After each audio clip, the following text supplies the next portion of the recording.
Yesaya pasal 38 ayat 1-22. Hizkia sakit dan disembuhkan. Pada hari-hari itu Hizkia jatuh sakit dan hampir mati. Lalu datanglah Nabi Yesaya bin Amos dan berkata kepadanya, "Beginilah firman Tuhan, sampaikanlah pesan terakhir kepada keluargamu, sebab engkau akan mati, tidak akan sembuh lagi." Lalu Hizkia memalingkan mukanya ke arah dinding, dan ia berdoa kepada Tuhan. Ia berkata, Tuhan, ingatlah kiranya bahwa aku telah hidup di hadapan-Mu dengan setia dan dengan tulus hati, dan bahwa aku telah melakukan apa yang baik di mata-Mu." Kemudian menangislah Hizkia dengan sangat. Maka berfirmanlah Tuhan kepada Yesaya, "Pergilah dan katakanlah kepada Hizkia, beginilah firman Tuhan Allah Daud, bapa leluhurmu. Telah kudengar doamu dan telah kulihat air matamu. Sesungguhnya aku akan memperpanjang hidupmu 15 tahun lagi, dan aku akan melepaskan engkau dan kota ini dari tangan Raja Asyur, dan aku akan memagari kota ini. Inilah yang akan menjadi tanda bagimu dari Tuhan, bahwa Tuhan akan melakukan apa yang telah dijanjikannya. Sesungguhnya bayang-bayang pada penunjuk matahari buatan Ahaz akan kubuat mundur ke belakang 10 tapak yang telah dijalaninya. Maka pada penunjuk matahari itu, matahari pun mundurlah ke belakang 10 tapak dari jarak yang telah dijalaninya. Karangan Hizkia, Raja Yehuda, sesudah ia sakit dan sembuh dari penyakitnya.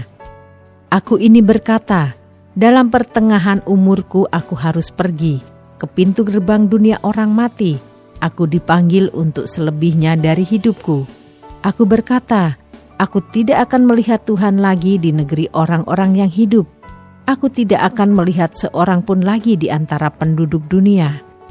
Pondok kediamanku dibongkar dan dibuka seperti kemah gembala, seperti tukang tenun menggulung tenunannya.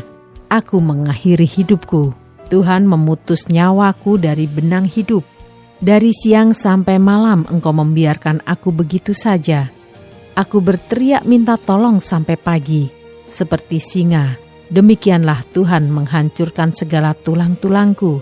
Dari siang sampai malam Engkau membiarkan aku begitu saja. Seperti burung layang-layang, demikianlah aku menciap-ciap. Suaraku redup seperti suara merpati. Mataku habis menengadah ke atas. Ya Tuhan, pemerasan terjadi kepadaku. Jadilah jaminan bagiku. Apakah yang akan kukatakan dan kuucapkan kepada Tuhan?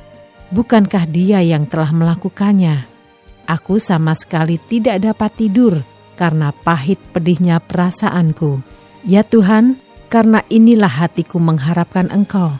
Tenangkanlah rohku, buatlah aku sehat. Buatlah aku sembuh. Sesungguhnya penderitaan yang pahit menjadi keselamatan bagiku. Engkaulah yang mencegah jiwaku dari lubang kebinasaan, sebab Engkau telah melemparkan segala dosaku jauh dari hadapan-Mu. Sebab dunia orang mati tidak dapat mengucap syukur kepadamu, dan maut tidak dapat memuji-muji Engkau. Orang-orang yang turun ke liang kubur tidak menanti-nanti akan kesetiaan-Mu. Tetapi hanyalah orang yang hidup, dialah yang mengucap syukur kepadamu. Seperti aku pada hari ini, seorang bapa memberitahukan kesetiaan-Mu kepada anak-anaknya. Tuhan telah datang menyelamatkan aku. Kami hendak main kecapi seumur hidup kami di rumah Tuhan. Kemudian berkatalah Yesaya, baiklah, diambil sebuah kue ara dan ditaruh pada barah itu, supaya sembuh. Sebelum itu Hizkia telah berkata, apakah yang akan menjadi tanda bahwa aku akan pergi ke rumah Tuhan?